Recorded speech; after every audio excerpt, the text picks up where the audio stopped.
through that class, when students are working through that class, is you may end up needing to try a couple of different platforms just to see what works for you, your content, and how you teach. And so like maybe using a video camera and uploading it to YouTube is something that will work really well for you.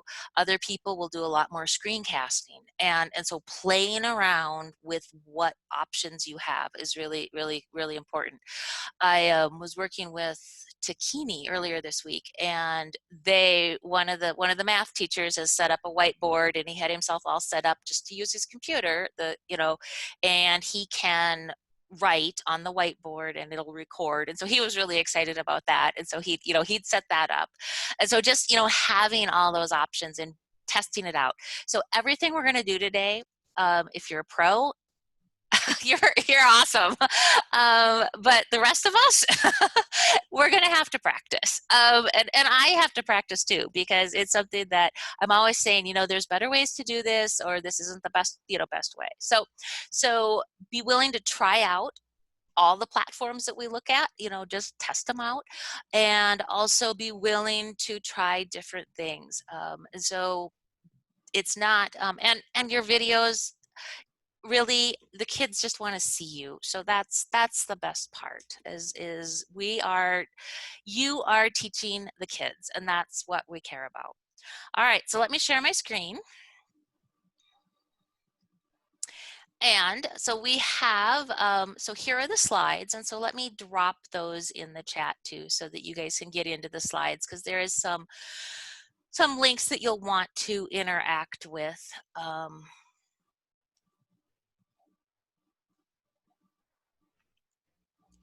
So let me do that.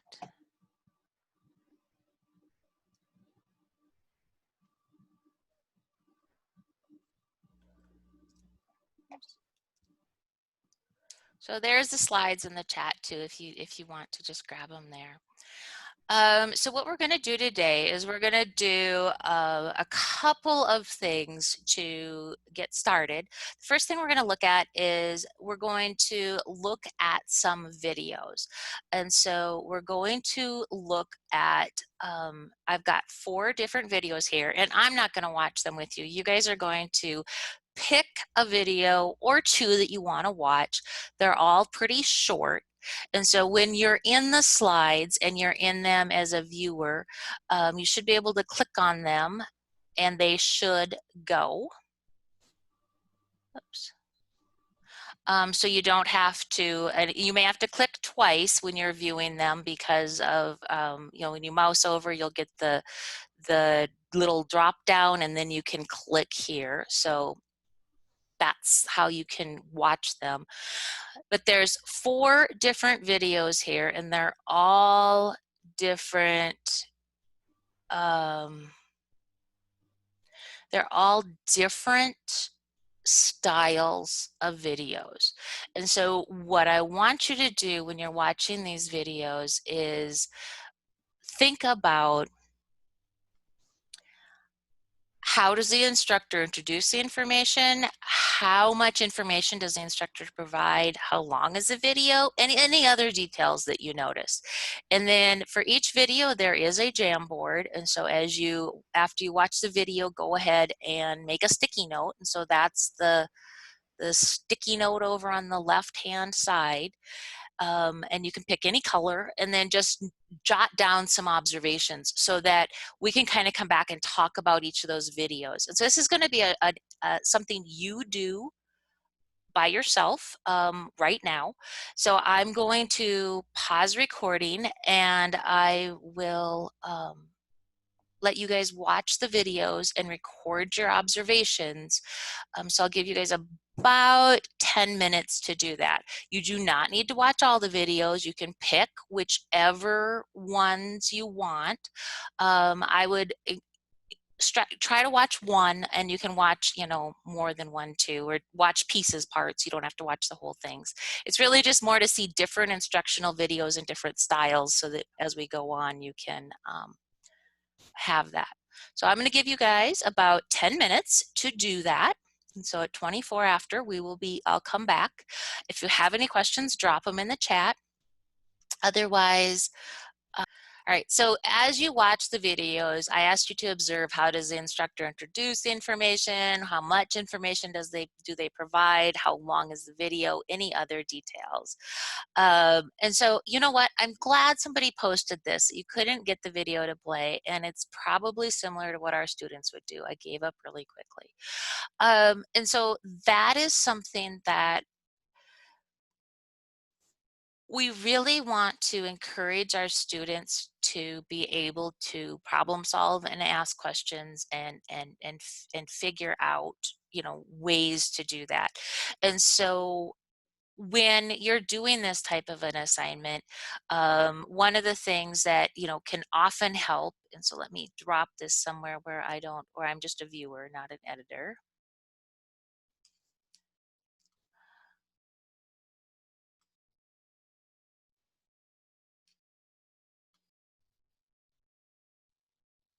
So when I'm viewing this, one of the ways that we can really, when you are given view only slides, and so these are informational slides, if you go to the present option,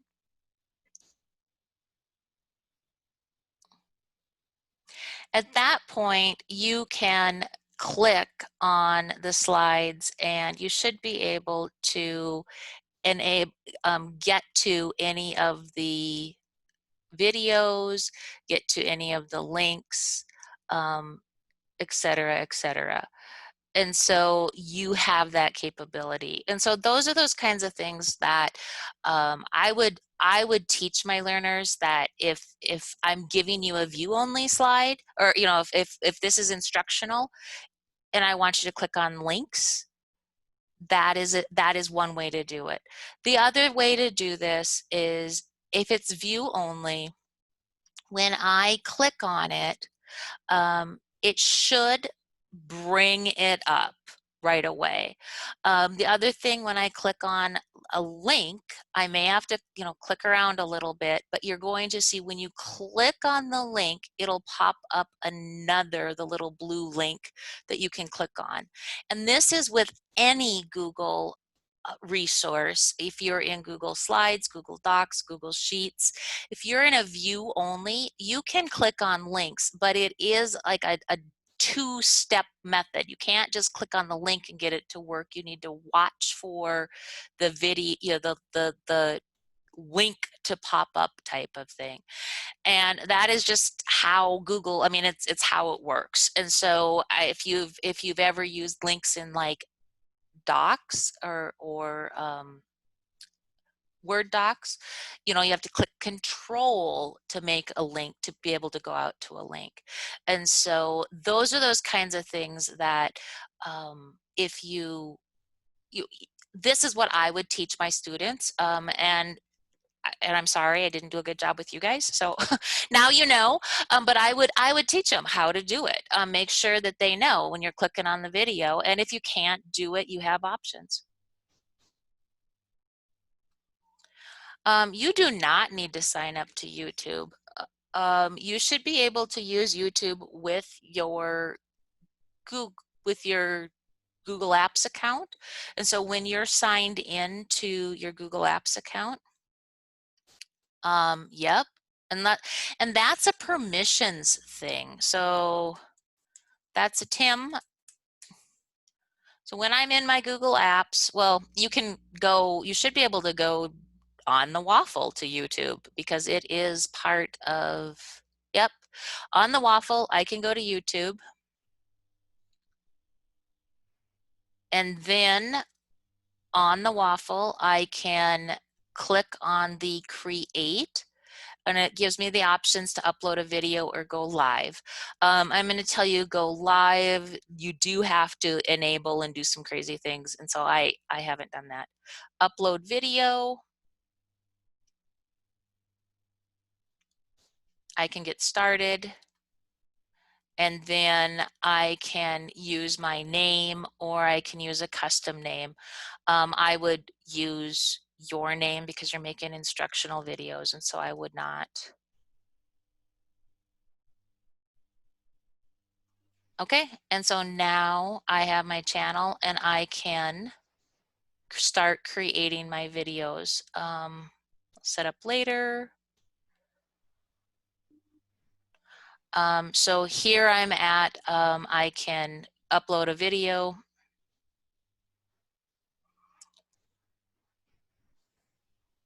And we have the new YouTube studio, which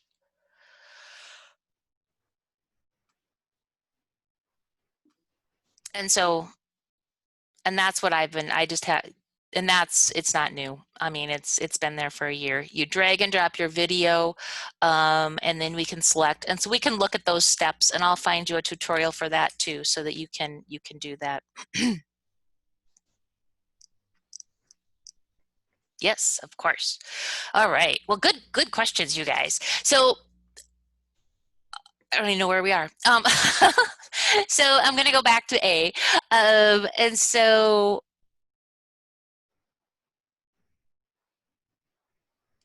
things that you guys have noted: the instructor asks the question, the instructor provides the students with one concept. The video is a little over 7 minutes, yes, and then the instructor writes on a large sheet of paper.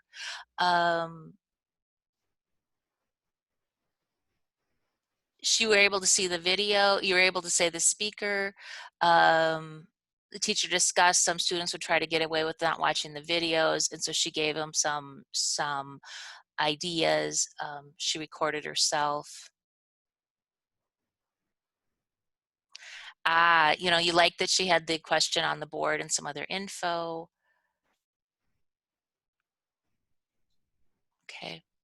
So this one, when we look at this first video,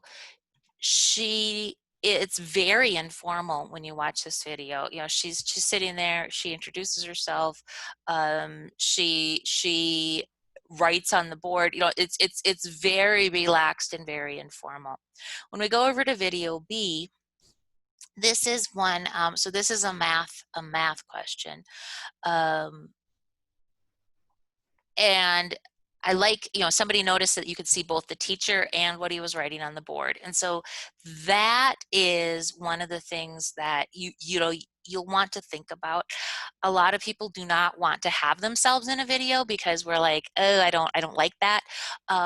But your students do care, and that is, they like to see you. And so those are things to think about as you're making your videos. He does lots of examples. And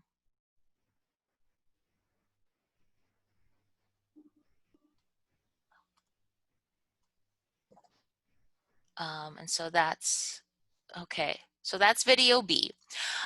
Video C this is a much more professional video. And so this is one of the videos that John Bergman, who wrote the Flipped Classroom book and really kind of kicked off that concept. And they used a TED Ed video, and then they added in more things. And so this one is really a lot more professional, and so it's really it's engaging using those animations. It's a great way to teach a concept. Video C is something that maybe not today. I mean, video C is something that's going to take a little more effort. The reason I had you watch this is that could be a video that you use with your learners as supplemental content, or maybe that's how you're going to share the content with them for a topic. You're going to use somebody else's video, because finding good instructional videos, you can make your own, but you can also find good videos. And then finally, video D. So this is that little kid video, and so she went slow, repeats the directions. It was not a long video. There's not a lot of information, 2 minutes long. She stated what they were going to be learning, then demonstrated it. She starts with the letter B. So this is a really excellent example of a a short video that stays very focused on the concepts and introduces that information succinctly. So kind of going back, if we go on, you've noticed, you know, each of the videos did a good job of signaling what do you want the kids to focus on. There was segmenting, so one clear objective per video. They didn't have extraneous stuff. None of the videos had like distracting information or information that wasn't needed. It was really, really to the point. And then also when we talk about matching modality, using the right tool for the job. And so a number of you noted, you know, how like in video A, she was writing on like a whiteboard. In video B, how he used the examples, and you could see what he was writing. Same with C and D. And so those are all things that, you know, what are they using for the job? And so depending on what you teach, you may end up doing different things. So for example, in special education, one of the schools I worked with was going to make videos for her students on life skills. And so she was going to show her kids, you know, how to use the stove. And so that's obviously something that she isn't going to do on a whiteboard. She's going to take her phone or an iPad or a video camera and record it that way. And so as we think about it, and you may be able to, you know, if teaching social studies, it might be something where you have a PowerPoint and you are providing a really quick intro, and then the students are going to explore some other videos from other sources that help cement the information. And so thinking about those things, and then remember when we met last week, we talked about how long videos should be. And so does anybody remember how long the videos should be? 1 minute for each age the kid. Yep, one to 1.5 minutes per grade level. Oh, grade level. So, you know, really, when we start doing the math on that, you know, you're not going to see a 30-minute video. You're not going to be making 30-minute videos. And so that is one of the, I think, like freeing things. You know, you're not going to have to sit down and make this, you know, sitcom. You can just make something that's a lot shorter. More short videos is better than one long video. And so if you can make a shorter video and then, you know, explaining a concept, and then another shorter video explaining another concept is going to be better than having multiple videos.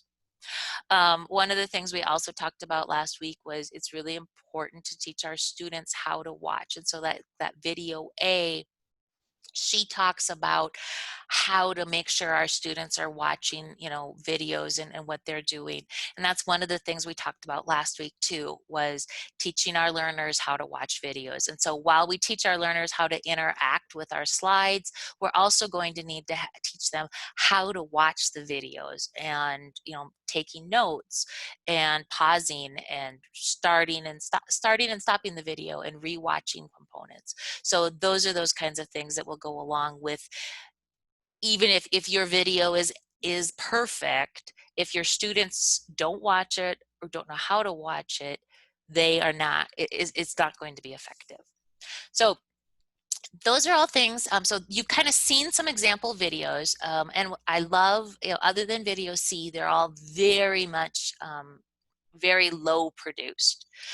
So what we're going to do next is we're going to look at some ways to upload or to create videos. And I'm going to show you 3 different options, and then I'm going to give you guys an opportunity. We're gonna start with making a video with Flipgrid. If you've already made a video with Flipgrid, then I'll let you kind of move on and do other things. But Flipgrid, we're going to start with just because it's You don't have to download anything. You don't have to add on any extensions. You guys, I believe, all created accounts last week, so we should be super dangerous and ready to roll. But so let's talk about the options that we have access to. So Screencastify is one of the ones that a lot of people use, and I noticed that a couple people said that they had used Screencastify.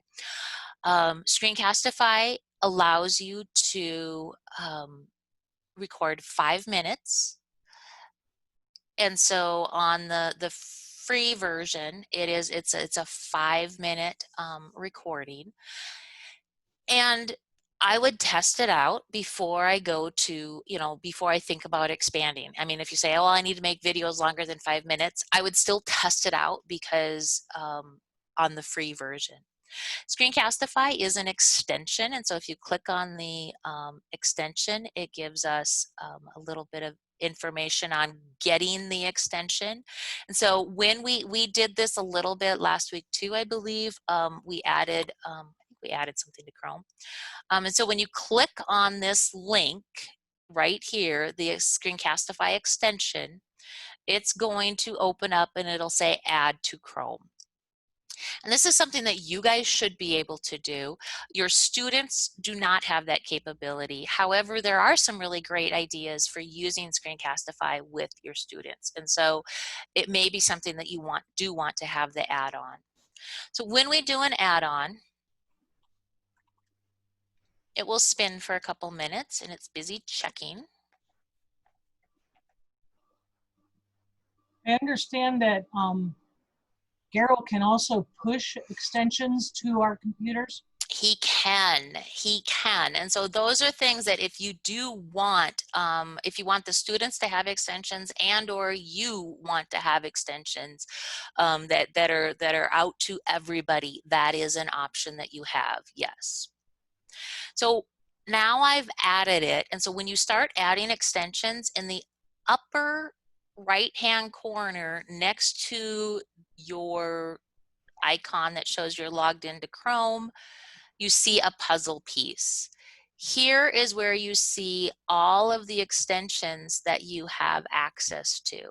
And so I can see that Go Guardian must come out with my account. And then I also have an office editing for docs and sheets, which is an extension that must be pushed out to every account. And then here I've added Screencastify. If I want to see that, I can pin the extension by clicking on the pin, and it'll leave it up here on in my toolbar.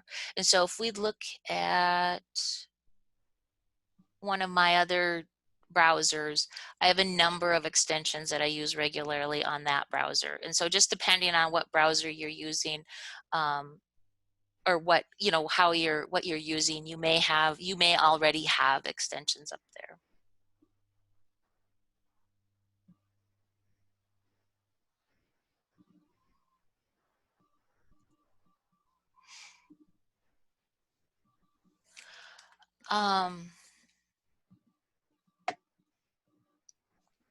So for Screencastify, we need to add the extension, and then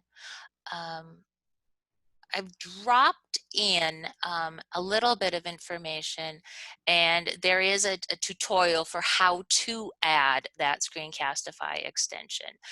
So it gives you all the information that you need to do that. One of the things that you'll notice that once you've installed it, you need to connect it with your Google Drive. The nice thing with Screencastify is it connects to your Google Drive. And so you don't have to upload videos. Everything just goes straight to your Google Drive, and then you can share it out as a link from your Google Drive. So that makes it really easy. So the first time I want to use the Screencastify extension, it's going to ask me to sign in with Google. And so I obviously sign in with my account for TZ. I'm going to say sign in again. And then it's going to ask me to choose my account. And so I do want to make sure that I see my TZ account, because if I don't, I will want to go out and log back in and make sure that I do have my TZ account. Click on allow.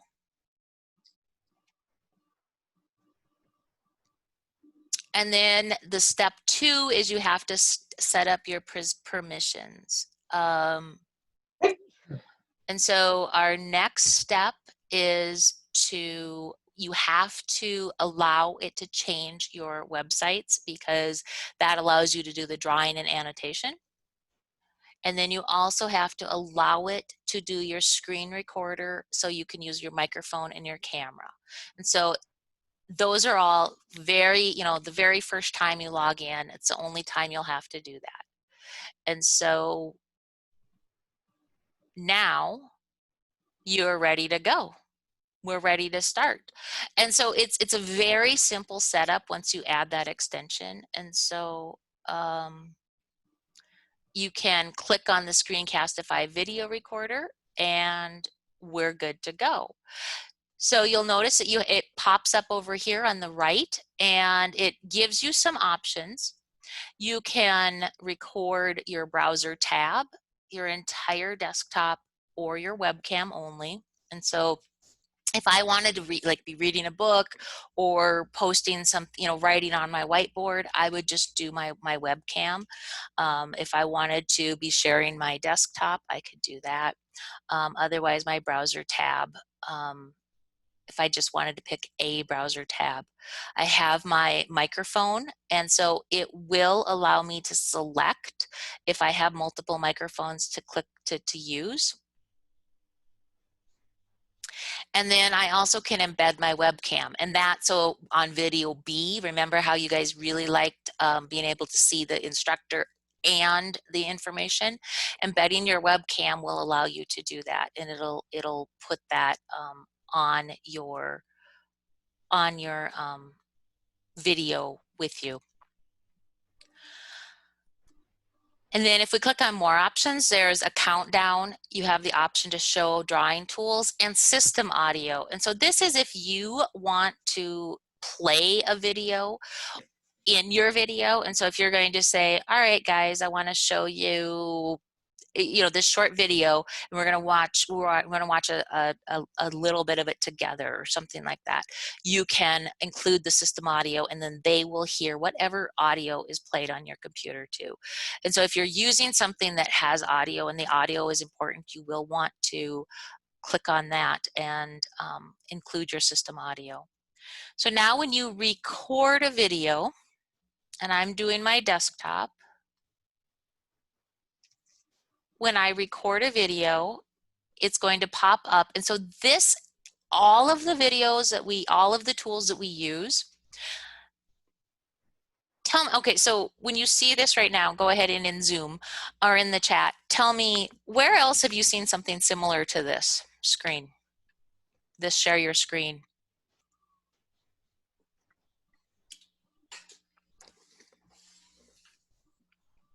Nowhere? Okay. Zoom, yes, Rochelle. When you go to share your screen in Zoom, you see it. Is there any place else that you've seen it?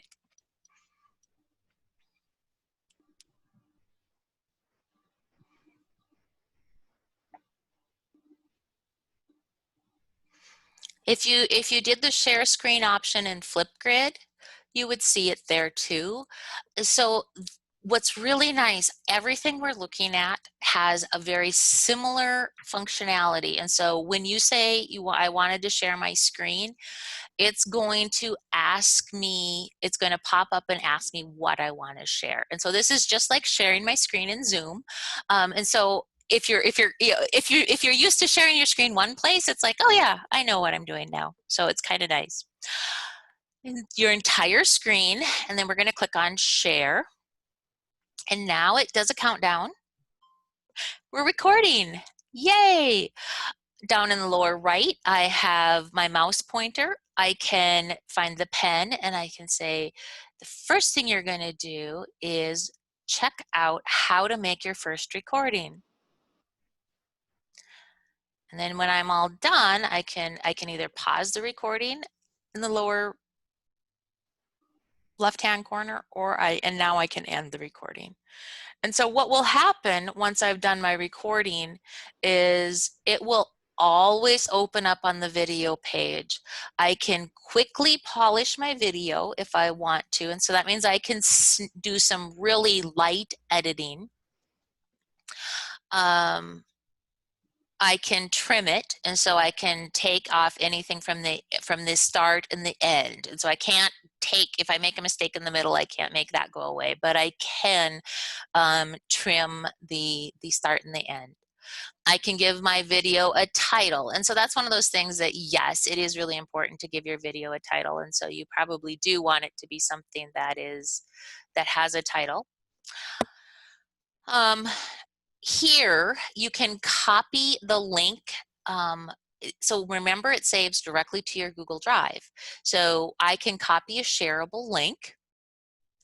And then if I want to do more options, it gives me the options that it'll be something that I can control, like in Google Drive. I can also share my video out to Classroom. And so this is awesome for you guys because we are using Google Classroom. And so if you're building assignments, you could just share it directly to an assignment. You can publish it directly to YouTube. You can also get an embed code if you wanted to embed it on a website. You also have the capability to download or export this video. And so one of the fun things is you can make an animated GIF. And so if you wanted to make a little quick animated GIF, you can do that. Remember, you are limited to downloading 5 minutes, and so you don't have a ton of time. And then finally, if you want to be able to crop, add text, merge clips, blah, blah, you can open it in the editor and then you can do more with it. And so that is the functionality of Screencastify. And so here's my demo screencast.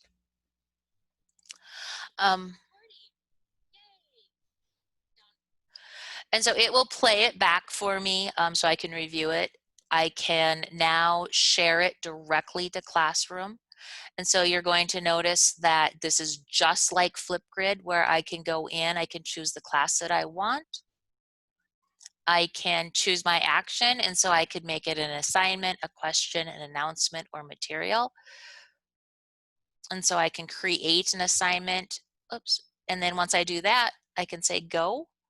And now it comes up with the title. The video is already here, and I can give instructions to it.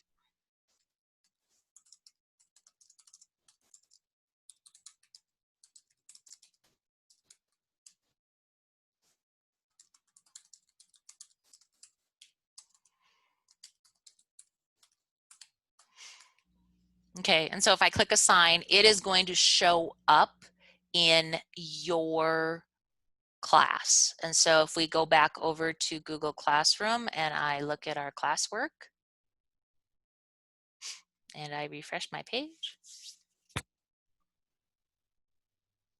there's the demo screencast. And so as quickly as that, it shows up in our classroom.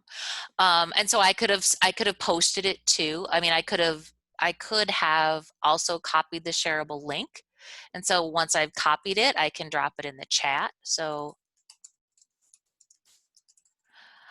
which also means that I can put the link somewhere. I can embed it in an assignment. And so if I've got a Google Slides that I'm putting together and I'm going to say, watch this video, and then click on the Jamboard to comment, you can do that. And so that gives you guys a lot of options. So now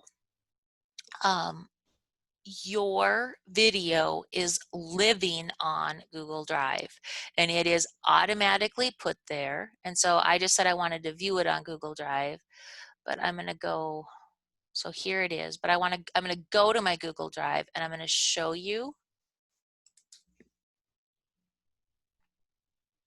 where it lives. So Screencastify will make a folder in your Google Drive called Screencastify. And now I have the demo screencast that I made in Screencastify. And so once it's here, I can come back and I can open it. Like say I started creating it and now I wanted to edit it. I can open it in the Screencastify video editor. So even if I've made a bunch of videos and I want to go back and edit them, I can do that later. So that is kind of the Screencastify. It's the extension. You have 5 minutes, saves in Google Drive. So you don't have to worry about uploading anything. You don't have to worry about any of that. It also connects directly with Google Classroom, so you can share it to Google Classroom without having to do anything, anything special. So questions about Screencastify?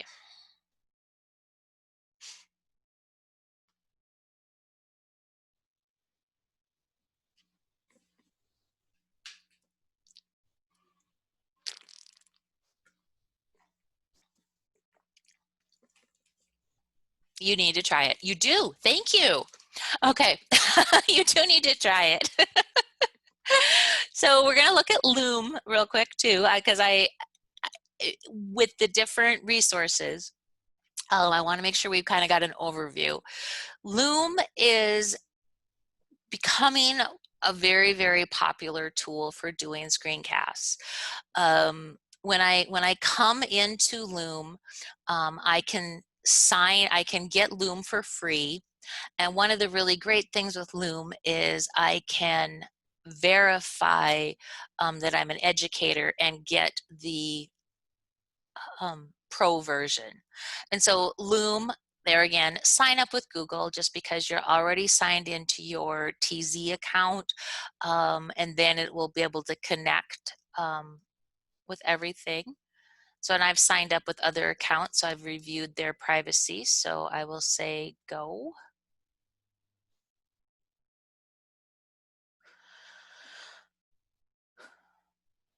And so now I'm going to talk about how I'm going to use it. And so this is the very first time. And here you have a desktop app. You also have a Chrome extension. And so both are free and they both work together.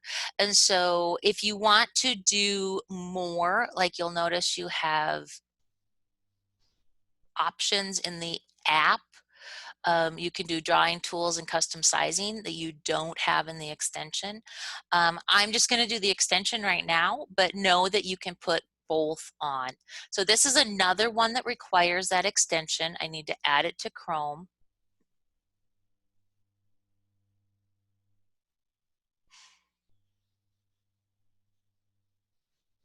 Go to my puzzle.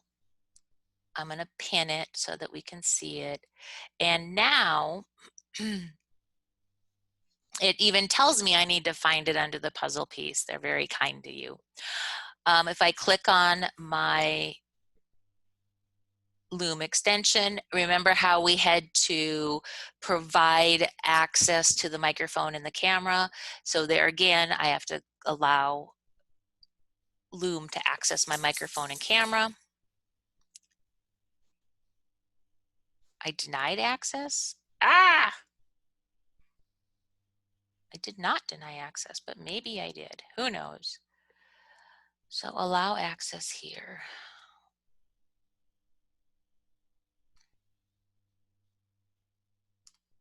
I don't know what my problem is.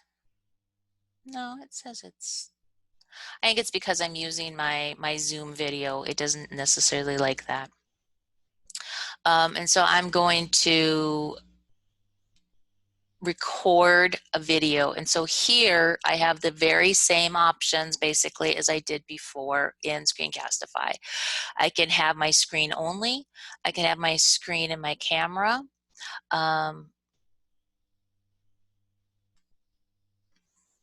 Okay, so you can't have your video camera on for Zoom if you're going to have your video camera on for Loom. So you'll see in Loom, your picture comes up in the lower right. And this is one of the things that I love about Loom is you can really, if you'll notice, my controls are all right here. I can see where they're at. I can start recording right now. But I want to look at our advanced options real quick. And so I can add a control menu. I can add a recording countdown. So I have options there. So I'm going to click on Start Recording. Here again, same share your screen that we just saw with Screencastify. So it looks very similar to what we see when you share your screen with Zoom. I love that. Here's my countdown. All right, this is a quick recording. I'm thinking about installing the app, but I'm not going to do it right now. So I'm going to finish my recording. Now, my Loom recording comes up and it is saved in the cloud. And so it is already saved to the cloud like Flipgrid. So you don't need to do anything with it. You just have to decide how you want to be able to share the link. And so if you do link sharing, only people with the link can see your video. If you do public, it means it'll appear anywhere. And so for what we're doing, link sharing is fine. I can copy the link. I have limited editing capabilities here, so I can go in and I can trim it. I can do a call to action. And so I can create a button, and then I can put a URL in here. And so if I wanted to say, you know, respond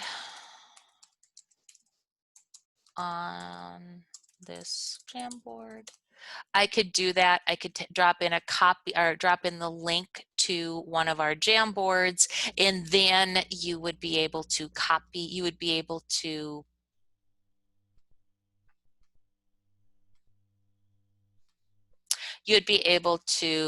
go to this link. I can control my button color, I can do my style, I can save it. And so now when I watch the video, there is a call to action. And my video was super short, so there's nothing to watch.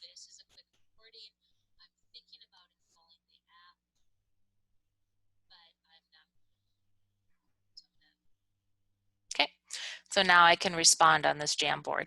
So at the end of the video, you can add a link out to what you want to do. And so you have that capability. It's also going to give me the number of views. So total views and unique views. It doesn't tell me who's watched it, but it does tell me that information. So this one I also, when I click on share, I don't get the option for sharing it to Google Classroom, but I can copy a link. And so in my Google Classroom, I can go in and edit this assignment, and I can say, here's the Loom video. I can just add a link, just like I can with anything that has a link. And there we go. Now we have a Loom video in there too. So those are those kinds of things that Loom and Screencastify are very, very similar. Loom does store in the cloud, whereas Screencastify stores in your Google Drive.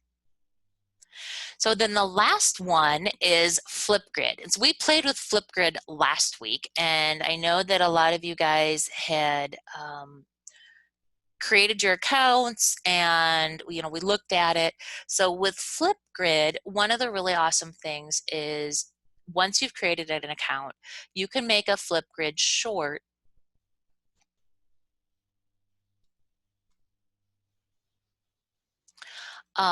for up to 10 minutes. So you have up to 10 minutes to make a video that you can go in and do some some light editing on. You can add in links. You can add in other information. You can also share it out to your Google Classroom. And so I've already created my account, so I'm going to do my educator login. I'm going to say my Google login. Pick me at TZTS. Loom, you have no limits, and so you are good to go in Loom. You do not have to, you don't have the time limits that you have. And the only other thing with Loom is I was going to look at your accounts for us. So if we go in and we look at pricing, you will want to go through and get the upgrade for education. And so you have, with the free, you only have 25 videos, but they're giving all educators the upgraded version because they gave it to everybody in March as part of COVID, and then they decided that they would make it a permanent change. And so you do have to verify your account to get that updated version. And so you just need to go in and fill this out. Does anybody know if our So, and it's TZTS definitely worth it. But yeah, you do not have the time limits, which is nice, that we see in Screencastify or Screencastify free. do we know if All right, Flipgrid, we played around in Flipgrid. We looked at creating topics and groups and having that discussion. But one of the other things that we can do in Flipgrid is we can create those shorts.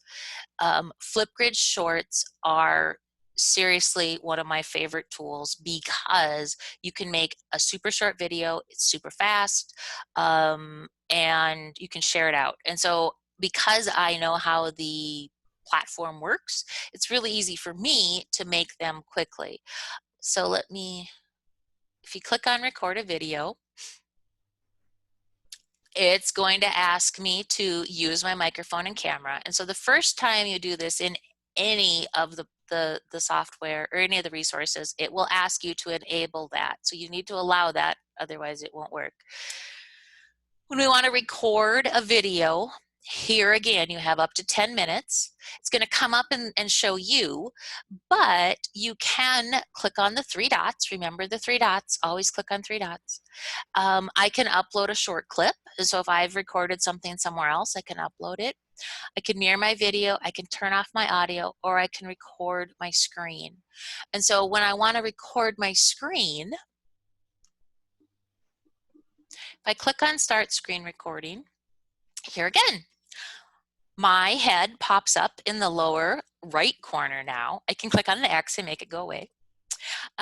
See the share screen? We see it yet again. So that's the best part. We see the same thing everywhere, which I love. And so I can come back and I can say, okay, I want to do my whole screen.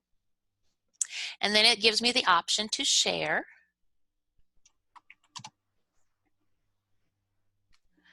And then I'm going to have a quick countdown, and I'm going to talk about how we access Jamboard.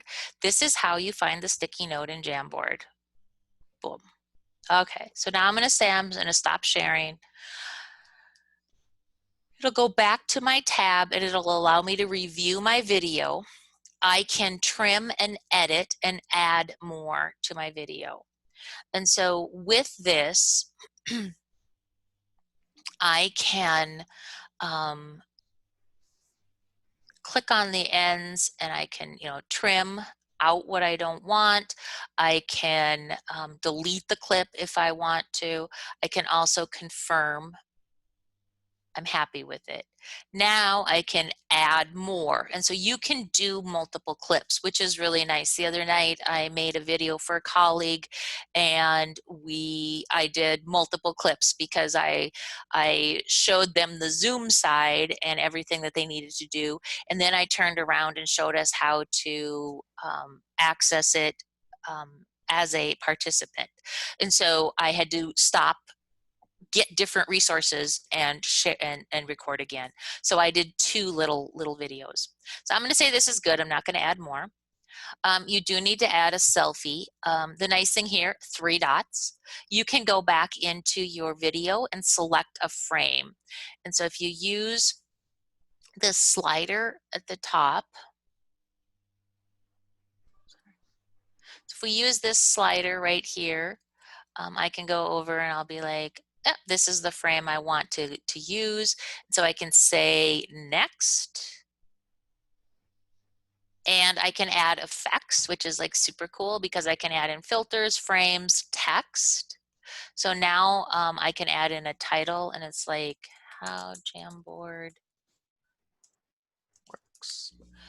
And if I click on next, it uploads my video. So now I have a short video that when I click on it, I can copy the link and share it out.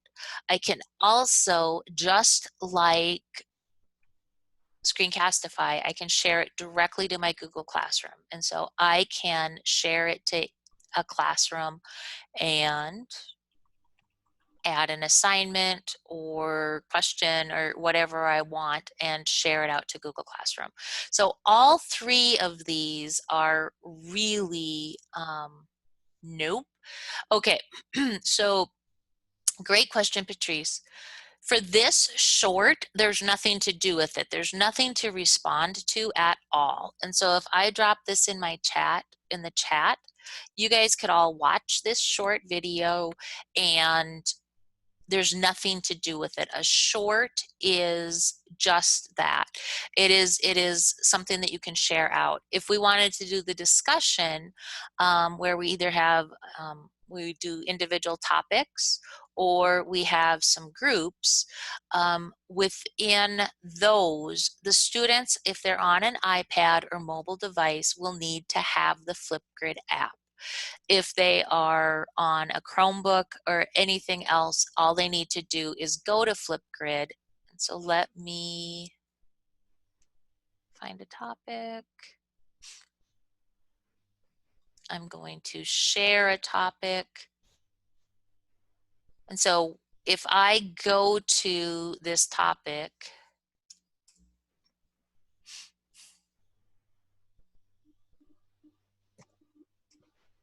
it'll ask me to join with Google or join with Microsoft. And so as a student, I'm asked, and I would, you join with Google because that's what you have. Oh, let's see.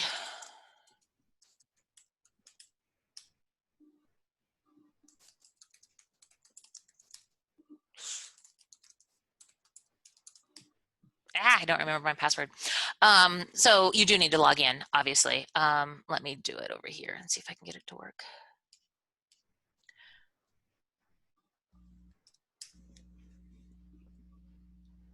So I'm logged in over here. It'll be much better. Yes. So here I am logged in. Now I can record my response. And so I just need something so I can do that directly from my browser. So if you are on a mobile device, you need the app. If you're on a computer or Chromebook, you can record directly from your browser. The Flipgrid Shorts do not have any response to them. Flipgrid Shorts are just videos. And so you're using the Flipgrid camera as an instructor to record videos. And so it's just a really easy way for you to create a quick video where you don't have to download anything. And the other thing is, it's something, if you're already using Flipgrid, you've got that account, you don't have to figure something new out, you can practice with that. So those are 3 really quick free options that you can utilize to record. You guys have also been using Zoom, and so on the slides, I will add in on this slide a quick process for how to record in Zoom, where it goes, and then how to share it out with your learners. And so whether you upload it to YouTube or you upload it to Google Drive, how you can then turn around and share that video out with your learners. So I will add that here. while you guys explore. So questions about any of the 3 resources?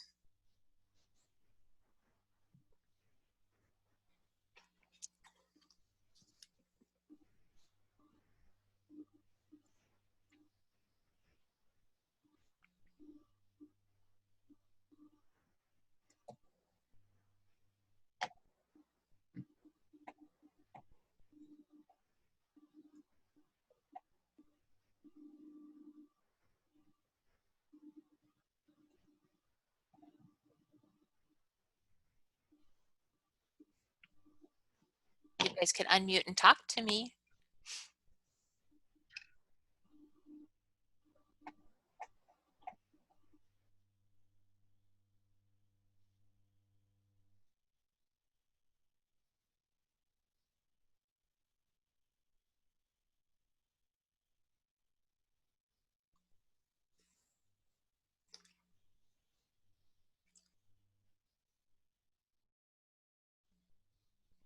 Hello, hello. I think we're all absorbing the information. Okay. That's good. Let's do it. It's been a long week for me I'm too. looking at So Brian. I hear Brian's you. mind. All It's right. so easy. So what I really want you guys to do is take, oh, Patrice, I'm glad you're exploring. That's what I want to hear. I want to hear that you're exploring. So right now, take a few minutes and either look at one of the 3 tools that we've talked about. I would, if you're feeling really overwhelmed, I would use Flipgrid because we already set up our accounts. We've already done that. If you're feeling a little less overwhelmed and a little braver, I would check out Loom or Screencastify to see how those work. On each of the slides, you have resources. And so if you want to watch on Screencastify, there's a beginner's guide that will guide you through. On Loom, there's a getting started video that you can watch. There's on Flipgrid, there is a getting started. There's a lot of tutorials and all that information. And so I would encourage you, I really would like you guys to make a video, because making the first video is just the first step, and that will really make it a lot easier. So I will pause the video, I will pause the recording and let you guys play. I'm going to stay here and answer any questions, and I'm going to give you guys about 15 minutes to do this. And I know that's not very much time, but I want to just make sure you have a chance to get into one, try, and can ask questions. So if you have any questions, ask. So let's look real quick at recording Zoom, and when you are recording Zoom on your computer, this is part of it. When you click on record, it's going to save to your computer. If you have the free account, it saves to your computer.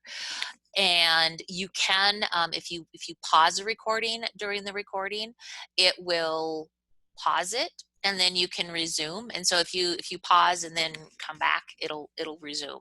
If you stop a recording, it will start over a new recording when you start recording again. This assigning recording privileges and stuff isn't that big of a deal. So accessing and converting local recording files, they will go into your C drive user's username document Zoom. What you'll notice when you are doing a Zoom meeting and you've recorded it, or when you're doing a Zoom session and you end Zoom, when you close Zoom, a app will pop up and it'll say, I'm converting your meeting, and it'll show you that it's converting the meeting or converting the recording. But this is where it lives in your user's username documents Zoom.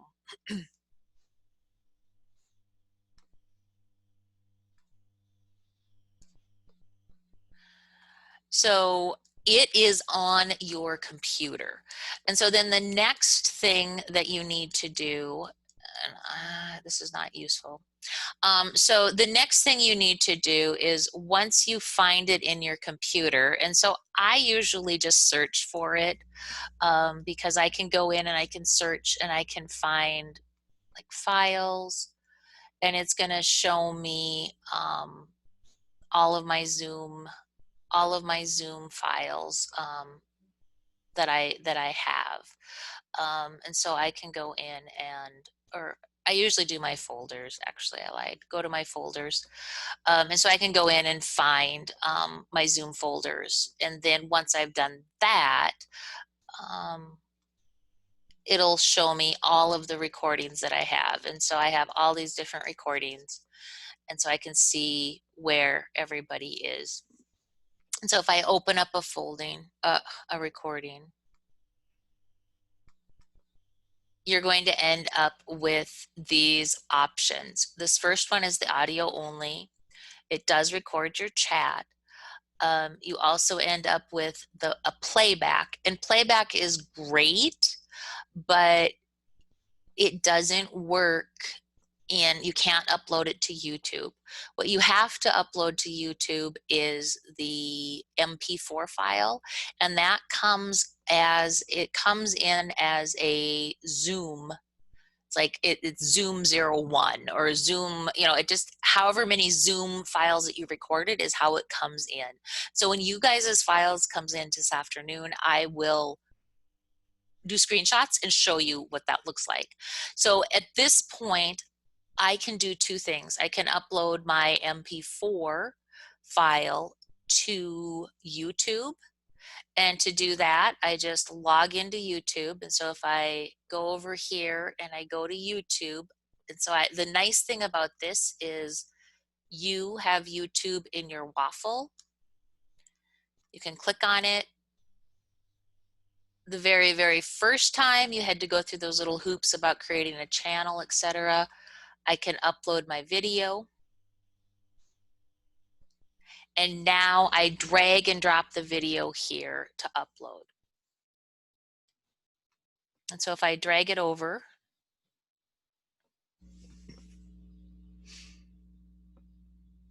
at this point you have to have a title, and so that is something you do have to have. You do not need to have a description unless you want to.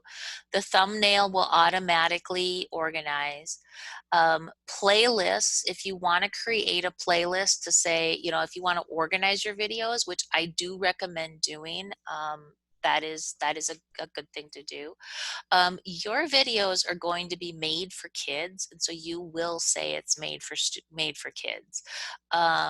And then you can also add in tags, etc., language, subtitles, closed captions, etc.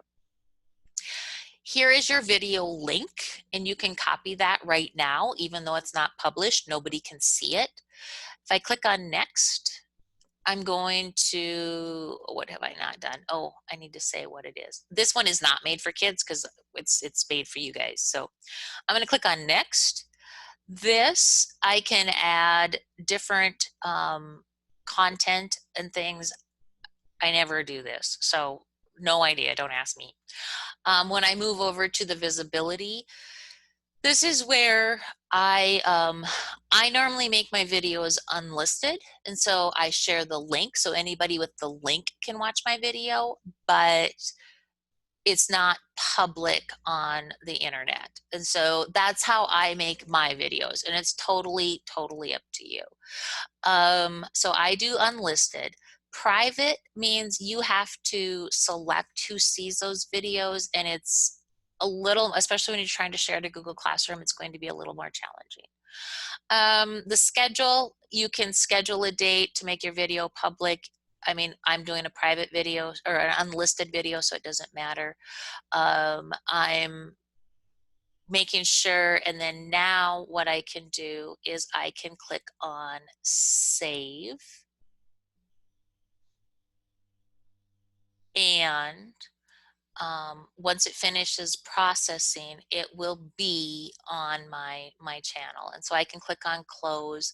It's going to tell me that it's pending, and I can go back in and edit if I want to. So when you're back in your videos, you can go back to your videos at any time and see where things are. And so this is processing, and it'll probably take it a little while just because I'm also on Zoom right now, and I'm using the internet, and my poor computer is also working hard. So that is a quick using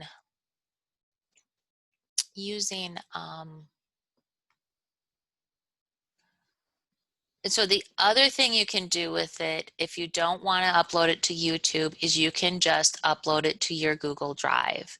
And that is, I do that for a lot of schools. And so I generally make a video, make folders in my Google Drive, and I upload them to my Google Drive. And then when I want to share them in my Google Classroom, it's super easy because I can just add them in from my drive. So YouTube and Google Classroom work well together, and Google Drive and Google Classroom work well together. So either way, easy way to do it. So the other thing you could do is you could go to your drive. You can go to, I'll go to your class. I would recommend making folders just so that you keep yourself together. And so this is, Google Classroom training. And so I've made a folder. I can then, same thing, take this file, drag it in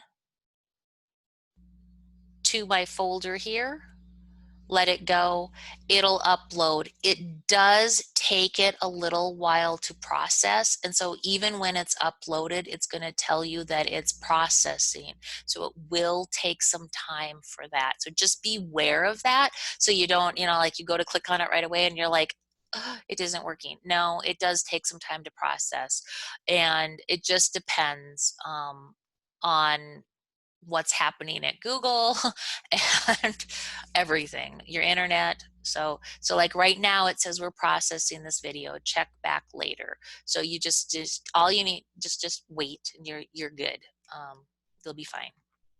So those are your two options if you record on Zoom. And I do a lot on Zoom because I know how to use Zoom and it works for me. So totally, there's nothing wrong with using Zoom to record.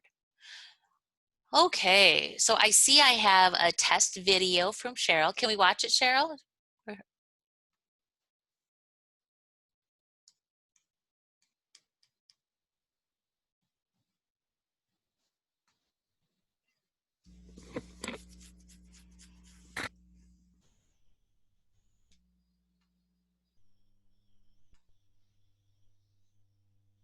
So I will add in the Zoom info when I upload your video for this last recording. I will show you the different ways to do that and take screenshots and stuff so that I can show you what it looks like. Okay. The last couple things. Any other questions about videos or anything as you're rolling through? You guys did an awesome job of playing around and asking questions, so that's exciting.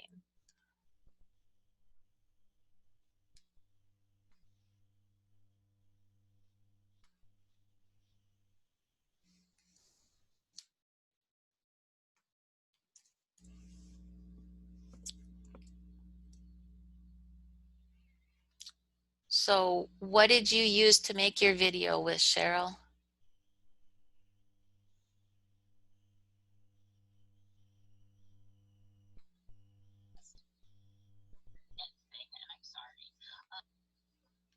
What did you use?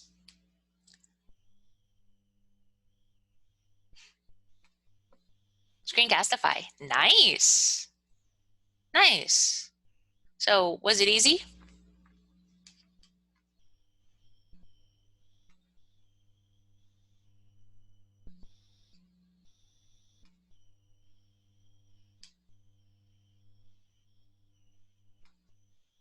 Once you figured it out, yes. And that really is, I mean, seriously, that's why I really wanted you to go in and make a video, is because trying one of them and getting through those first time is just, once you've done that, it just gets better after that. We don't have a lot of time left, but I did want to kind of touch base. So we've talked a lot about how do we share the, you know, the making the videos, but how do you turn around and share that content? And this is a really good, using like HyperDocs is going to be a really good way to do that. There's an example here of how a lesson evolved from a web page to a Google Doc to a slides HyperDoc. That just, it's just nice to see how they've built everything in one document so that the students have everything in one spot, and it doesn't remove you from the process as much as it gives your students that ability to work and take ownership of their work.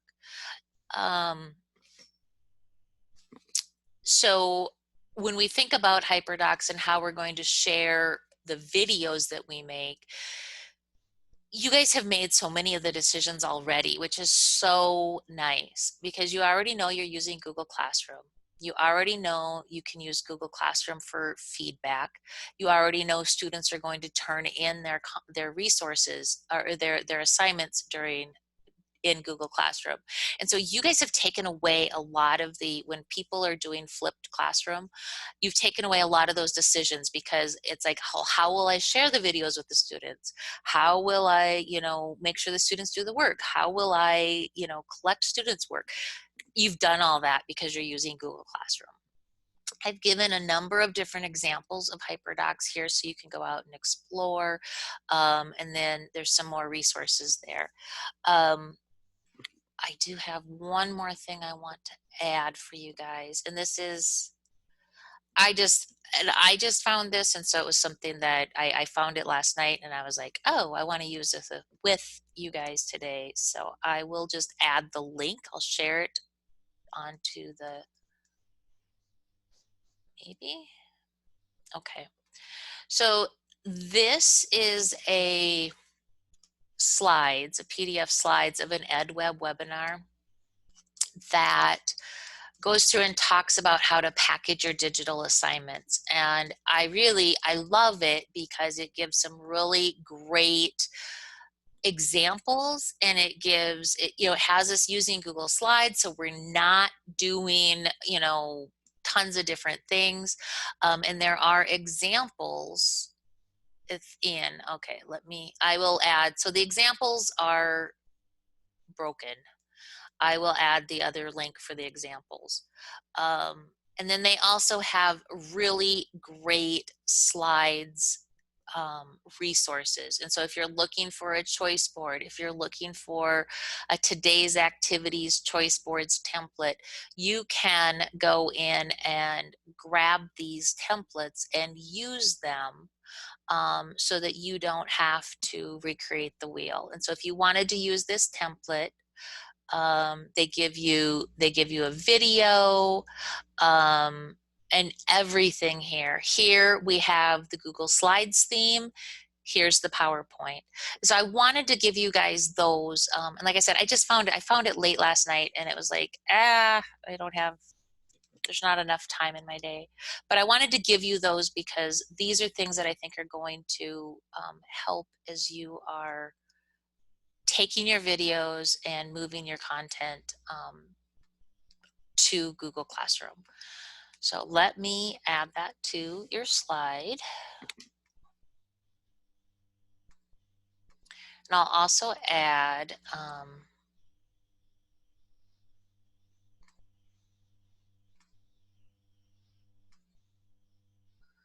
so here are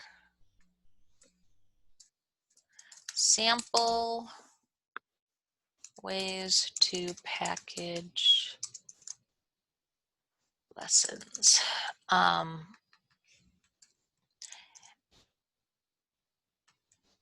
And so I will, and then I'll get there are better resources here. I'll upload this real quick, and then you can, these Google Classroom examples to inspire, those links do work for whatever reason. So you can get in and see how what they've done and how they've shared content. And so this is just great because it gives examples of, they've used videos, they've used interactive notebooks. You can go in and see everything in one spot. You can copy them if you want to and make them yours. So I will add all of these examples into so you have those, okay? So that hopefully will help you guys as you're building content and moving into your new year.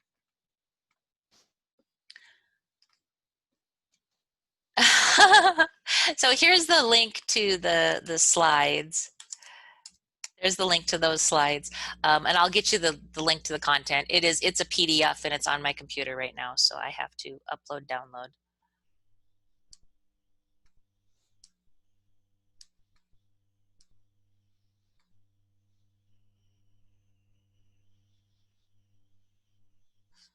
So I'll do that when we're all done. All right, so questions, comments as we wrap up for today. We did a lot of things, but I am so excited that you guys had a chance to jump in and check out videos and ways to make videos to share with your learners.